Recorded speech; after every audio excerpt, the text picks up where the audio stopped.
reconstruction of Václav Nijinsky's ballet The Rite of Spring. The notes for his original choreography were lost soon after its first performance in 1913, and tonight's programme in the Russian season follows the search for and eventual recreation of this lost work.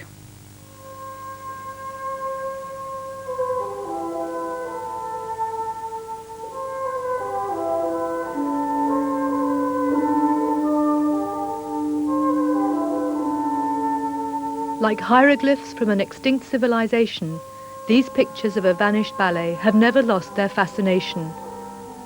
On May 29, 1913, in Paris, the curtain went up on Le Sacre du Printemps, the Rite of Spring. With choreography by the Russian dancer Václav Nijinsky, designs by the Russian painter Nicholas Roerich, and music by the Russian composer Igor Stravinsky. The riot that greeted the ballet on its opening night became a legend. And although the choreography soon disappeared, the music endured. A new century was underway, and in Paris the mood was one of infectious enthusiasm. Great strides were being made in science and engineering. Meanwhile, new kinds of dancing had begun to draw a broad audience. Ballet had been left behind. In 1906, all Paris was talking about an exhibition of Russian paintings at the Grand Palais, organized by the Russian impresario Serge Diaghilev. The following season, he introduced audiences to the Russian opera. And in 1909, he returned with a company of dancers.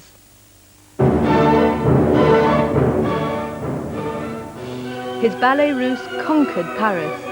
Over the course of the next 20 years, Diaghilev gathered around him choreographers, composers and painters who would go down in history as the greatest of their time.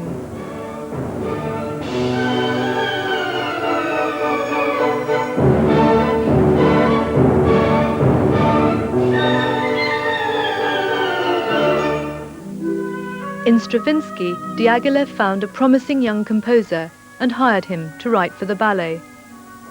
His scores for Firebird and Petrushka instantly made him the most famous composer of his generation. In Nijinsky, Diaghilev had a great artist and a star attraction. Among his admirers was Marie Rambert, who assisted Nijinsky during the making of The Rite of Spring and danced in the ballet herself. And indeed, I could say that when he danced Spectre, he was the very perfume of the rose, because in everything he extracted the essence. In Sylphide, he was the very soul of Chopin. In Petrushka, he was like the pain of every man weighted down by fate. Nijinsky's ambitions went beyond performing. He wanted to choreograph ballets that would break new ground. Diaghilev encouraged him. Nijinsky's first ballet, The Afternoon of a Faun, scandalized the audience with an ending that was sexually explicit. Some French critics accused him of ignoring the subtleties of Claude Debussy's music. Others, however, admired the ballet for its stark originality.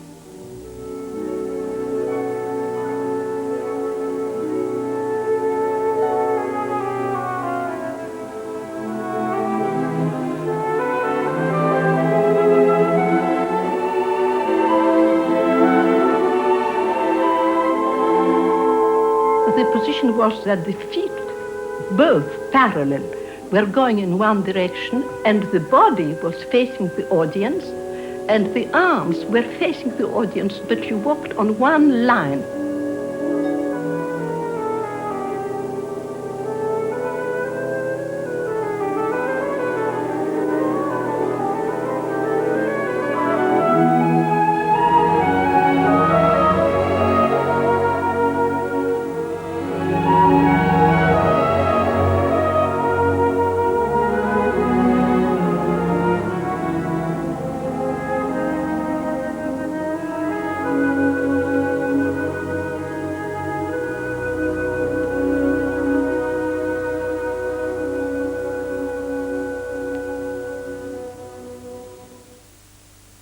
With Je, his second ballet, Nijinsky established himself as a choreographer who was leading the way into the future. Je was the first ballet in modern dress, and it was based on a post-Freudian love triangle. I thought I was deeply interested in his art and I admired it and so on. I knew, and everybody in the company knew, that he lived with Diaghilev. He was homosexual. And so that I sort of prevented myself from being in love with him. After Faun, Diaghilev had begun laying the groundwork for a new ballet, proposed by Nicholas Roerich, a renowned Russian painter and archaeologist, whose art reflected his avid interest in primitive cultures. Later, Stravinsky recalled having a similar idea. I had dreamed a scene of pagan ritual in which a chosen sacrificial virgin dances herself to death. Reaching Switzerland in the fall, I rented a house in Clarens for my family and began to work. I put the piano on this wall. I worked from the beginning of the day to the end of the day. I continued to work after the dinner. When I was very, very tired, I went to bed. And I remember I slept very well. And I put on the door, it is here in French, it is here that I am composing the Sacre du Printemps. And I cite Igor Stravinsky. I like very much this corner.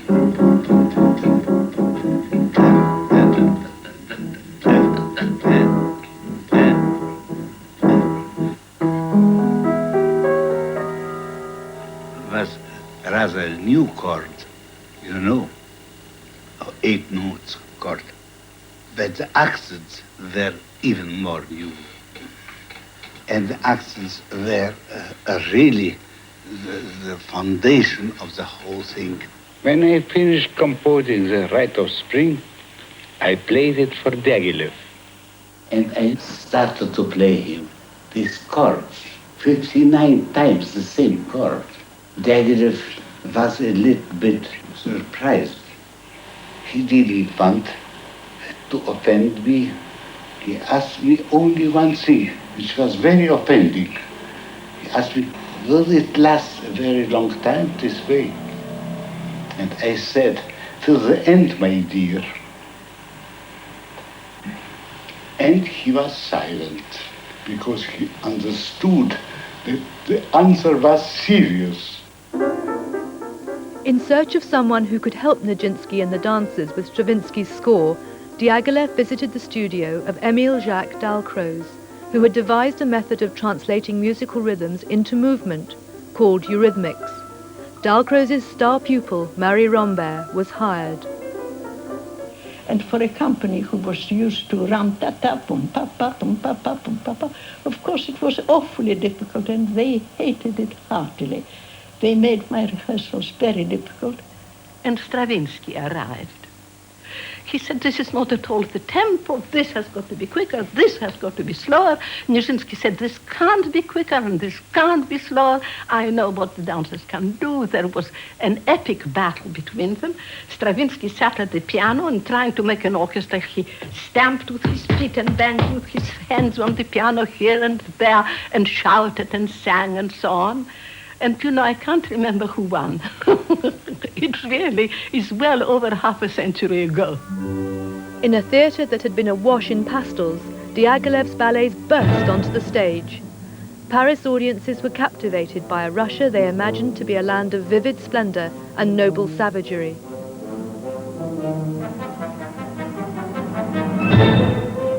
The exoticism that Diaghilev introduced was soon the height of fashion, and Paris society looked to the Ballet Russe as the epitome of style. Expectations for Nijinsky's new ballet were running high. So were tensions between Gabriel Astruc, the impresario for the new Théâtre des Champs-Élysées, and his audience, who found his programming too progressive. There had even been complaints about the new theatre itself, later featured in Marcel L'Herbier's 1924 film L'Inhumaine. The architecture was considered too Germanic, not suitably French in style.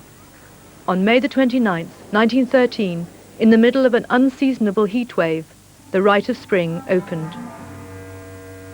At the performance, mild protests against the music could be heard from the beginning. Then, when the curtain opened, the storm broke.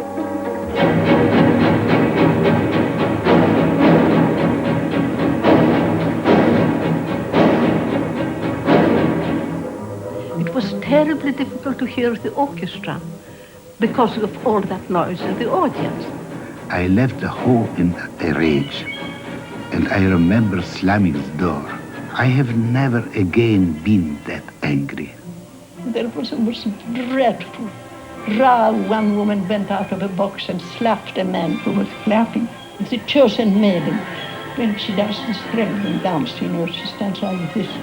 That moment, somebody from the gallery called, "Ah, doctor!" And we continued to dance.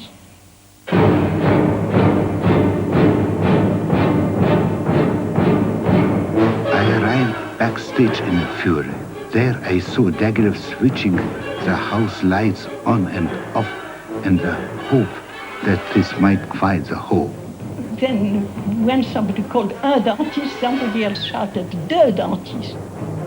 For the rest of the performance, I stood in the wings behind Nijinsky and holding his jacket while he stood on a chair shouting numbers to the dancers. When it was all over and the curtain came down, Nijinsky came down from where he stood, because he stood on a chair in the wings directly, and said, "Dura publica," means public, full of a public it is. The reviews ranged from baffled to irate. We only gave 4 performances, and then we came to London where it made no effect whatsoever. And that was the life of that ballet. The Rite of Spring was the climax of Nijinsky's career as a choreographer, which was soon aborted. On the company's South American tour later that season, Nijinsky married Romola Dopolsky. The wife of the conductor came in and said, "Great news, wonderful news, Romola and Václav are engaged." And I bent down, I had a trunk under the thing and pretended to rummage in it, and hot tears were streaming from my eyes. I then realized that I was desperately in love with him, which I never realized. And that evening, I went on the, I don't know, the prow of the ship or what, where a huge wind was blowing. And I bent down and was hoping that the waves would swallow me. Diaghilev immediately dismissed Nijinsky. Over the course of the next few years, he grew increasingly unstable, and as his condition declined, he was diagnosed as schizophrenic. Many cures were tried, but to no avail. Nijinsky died in England in 1950. In the meantime, Rurik had continued designing for the stage, founded a school in New York, and eventually settled in the Himalayas, where his paintings became more preoccupied with religious imagery. Stravinsky too had moved on, but his score for the Rite of Spring had taken on a life of its own in the concert hall, where it was promptly recognized as a modern masterpiece. I was guided by no system whatever in the Sacre du Printemps. I had only my ear to help me. I heard, and I wrote what I heard. I am the vessel through which the Sacre passed. Though the score has since inspired many other choreographers, Nijinsky's version lived on in the memories of the witnesses. In Sacre du Printemps, Nijinsky was bent on reproducing every note of the music. In the end, I think he was right, because the music was so powerful and its rhythmic impact so tremendous that when it was all done by a company of magnificent dancers as they were, that practically doubled the impact of what Stravinsky had written. Years later, Rambert founded her own company. Among the choreographers who worked for her was a young American by the name of Robert Joffrey. In 1955, when I was 24 years old, I was invited to go to London to stage ballets for the Ballet Rambert. I used to ask her all about Nijinsky. In my eyes, he was the great dancer that I had never seen. And I think it's amazing is here you had this great dancer with enormous facility for classical technique. And when he choreographed, he didn't use that. But I'm sure without the encouragement of Diaghilev behind him, telling him to go on, do what you want to do, you know, make a mistake, but do it. And I think that help is what encouraged Nijinsky to do something that was so unique and so different for its time.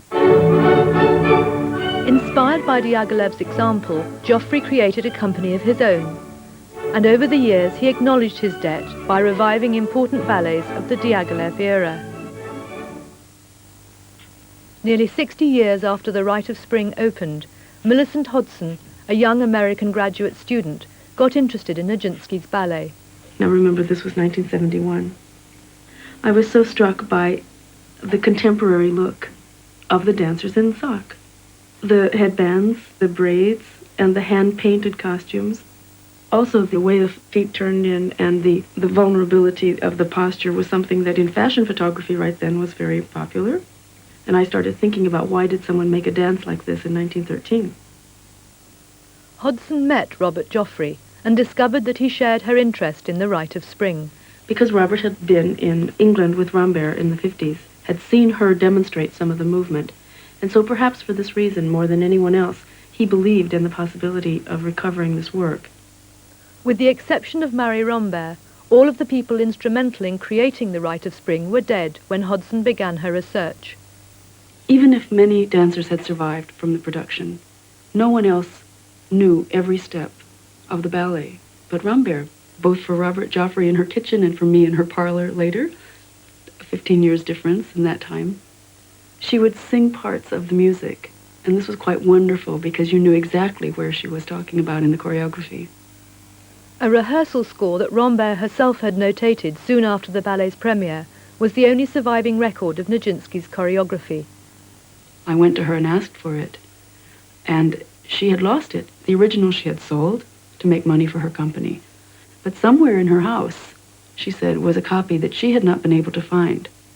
Early in the research process, I began working here in London with the materials of the Theatre Museum, which include the collection of drawings by Valentine Gross. Valentine Gross, like many other young artists in Paris, went to the premiere to see the ballet.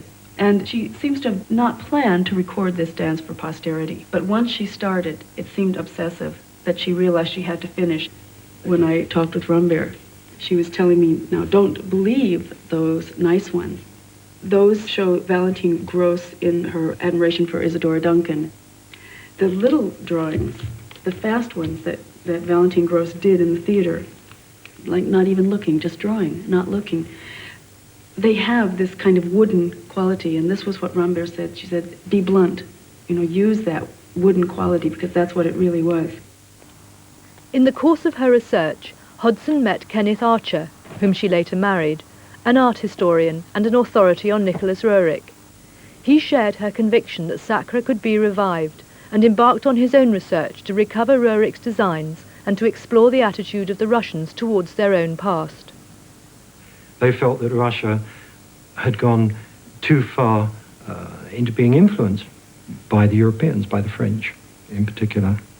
And so they wanted to look back into their own roots. So Roerich was part of that movement. Roerich was a guru, one might say, to Nijinsky. He was taken with Roerich's historical approach. And Roerich had told him about the ancient Slavs and their rituals, and he was very impatient to get Roerich's designs and costumes before he would start. He wouldn't start the choreography until he had these. Well, we've researched for Sark in quite a number of places, in 5 countries, in 3 continents. In London, we worked at the Theatre Museum. That was the most important, the collection there. Also in New York. The Nicholas Roerich Museum, and in York, the Castle Howard Costume Galleries. Which for both of us actually was very important, the work at Castle Howard, because we could have so much immediate contact with the material and with the costumes, the accessories and so on. I'm trying to see if there's another line in there that's just gotten faded out, or is that just, I guess that's just the bottom line of the squares. I'll have a closer look. I managed to find 80% of the costumes and a good number of the accessories. I'll count squares. That would help, wouldn't it? Yeah. I count the number of squares and make a No, number. I don't think there is another line. There are designs on the costumes, actual shapes, circles within circles, squares, diagonal crossings, crossbone effects, that you can actually see in the ground patterns of the choreography. As regards the decors, what I had to do was to find Rurik's original designs. The first one was the easiest because there was a reproduction in the magazine that was in black and white.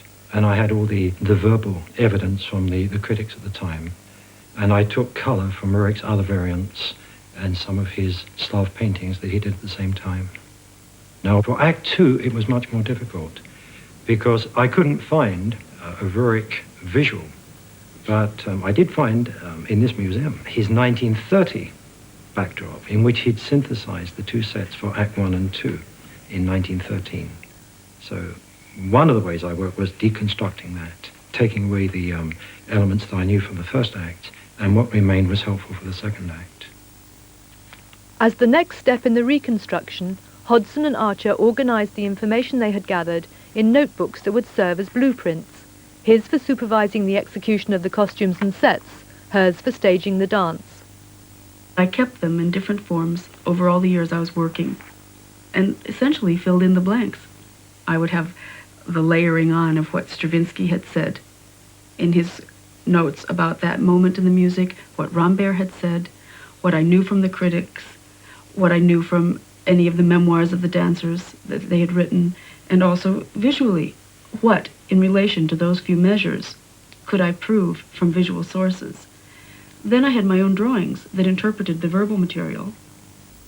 5 years after Hodgson started working in earnest, Rambert's score resurfaced. When she died, her archivist found in the bedroom wardrobe, at the very bottom, this score that she had notated. I don't think that had I found it in 1979, when I first asked her for it, that I could have done with it what I could do in 1984, because not having it forced me to go all around it, and having it then gave me the confirmations and the directions that I needed to finish. Joffrey's experience with reconstruction and his eye for detail informed the process. He would ask you questions. In this sense, it was as though he had the capacities of a very great teacher, I think, in that sense, that he wasn't asking for things for himself. He was asking not even for his company. He's asking them for dance. And what should one do if there's a gap, if there's a costume missing, or if there's a piece missing in the choreography? And he said, well, you have 2 points, the points which you've established from the evidence that you have. You just find the shortest line between the two and bridge it in a style which is in harmony with every other piece of material that you have. Despite my hundreds of drawings of hundreds of figures, finally on the human bodies in action, these details had to be made live. And in this, the dancers worked with me very closely. I mean, I completed the reconstruction on them and with them in the rehearsal studio. And this drawing reminds me of an anecdote with Robert Joffrey. When he came to a rehearsal late in the process, he saw this one moment and he stood up and he said, "Storks." And we all looked at him, "Storks?" And he said, "That's what she called it, Rambert. When the 3 women come, very tall, on 3/4 point, their arms very flat to the audience." He said they called the 3 women storks because this movement, they pick their way across the stage. For the dancers, it was the most amazing moment probably of the reconstruction because they saw the historical process. They saw Robert Joffrey remembering what Marie Rambert had told him in 1955 that was directly related to that instant of music. Joffrey's involvement in rehearsals was eventually curtailed by serious illness, and he died 6 months after his efforts to bring the Rite of Spring back to the stage finally succeeded. The actual event of the ballet that gives meaning to the whole thing is this question of sacrifice. And the idea is that there is this marriage between a member of this ancient tribe and the sun god that the young woman dances in order to save the earth. I don't see it as a primitive and brutal thing that this woman dances herself to death. I see it as an expression of faith that human activity can have that impact. On September the 30th, 1987, the curtain went up on the reconstituted Rite of Spring. Ironically, given its history, it was the hit of the Joffrey season. But the myth that surrounded this ballet is now enshrouded in a new set of questions. Is any evidence, however complete, sufficient basis for exhuming a dance that's been dead for over half a century? Is this or isn't it the ballet that Nijinsky choreographed? The controversy continues.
Thank you.